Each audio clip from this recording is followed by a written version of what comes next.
কুয়েতে আকামার বিষয়ে আসছে নতুন সিদ্ধান্ত। বিস্তারিততে যাওয়ার পূর্বে আপনারা যারা এই চ্যানেলে নতুন, চ্যানেলটি সাবস্ক্রাইব করে কমেন্টের মাধ্যমে আপনার মতামত শেয়ার করুন। কুয়েতে অবস্থানকারী বিদেশি কর্মীদের কাজ ও আয়ের সুযোগ বাড়ানোর জন্য নতুন পদক্ষেপ নিচ্ছে দেশটির সরকার।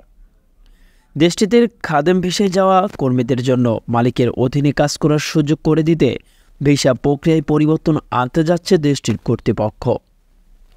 কুয়েতের আইনে এক মালিকের আকামা নিয়ে সেখানে গিয়ে অন্য মালিকের অধীনে কাজ করা দণ্ডনীয় অপরাধ।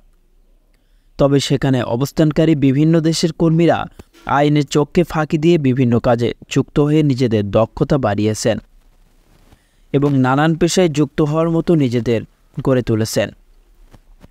এই অবস্থায় দেশটির সরকার সেখানকার প্রবাসীদের জন্য শর্ত শিথিলের কথা ভাবছে। খুব শীঘ্রই আকামা বিষয়ে নতুন সিদ্ধান্ত নিতে যাচ্ছে কুয়েত। নতুন সিদ্ধান্ত বাস্তবায়ন হলে আকামাধারীরা অন্য কাজে যুক্ত হওয়ার সুযোগ পাবেন। দেশটির বিভিন্ন গণমাধ্যম সম্প্রতি এই বিষয়টি বিভিন্ন সংবাদ প্রকাশ করেছে। সেসবের তথ্য অনুযায়ী খুব শীঘ্রই খাদেম ভিসা 20 নম্বর থেকে বেসরকারি 18 নম্বর শান ভিসায় পরিবর্তনের সুযোগ দিতে দেশটির সরকার কাজ করছে। তবে কবে নাগাদ এই বিষয়টি বাস্তবায়ন হবে সে বিষয়ে নির্দিষ্ট কোনো কিছু বলা হয়নি।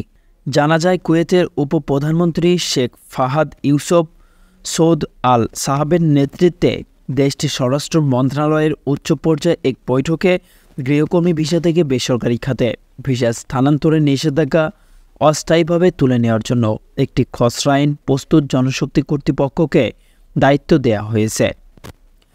বিষয়টিকে স্বাগত জানিয়েছেন দেশটিতে অবস্থানকারী প্রবাসী বাংলাদেশিরা। তারা বলেছেন, অনেক ভালো ভালো কাজ জানেন, ভালো মানের টেকনিশিয়ান হয়েও অনেকের অন্য কোনো কাজ করতে বাধ্য হচ্ছেন। তাদের জন্য এখন সুযোগ বাড়বে। শূন্য ভিসা হলে প্রবাসীরা একাধারে বিভিন্ন প্রতিষ্ঠানে কাজ করার সুযোগ পাবেন।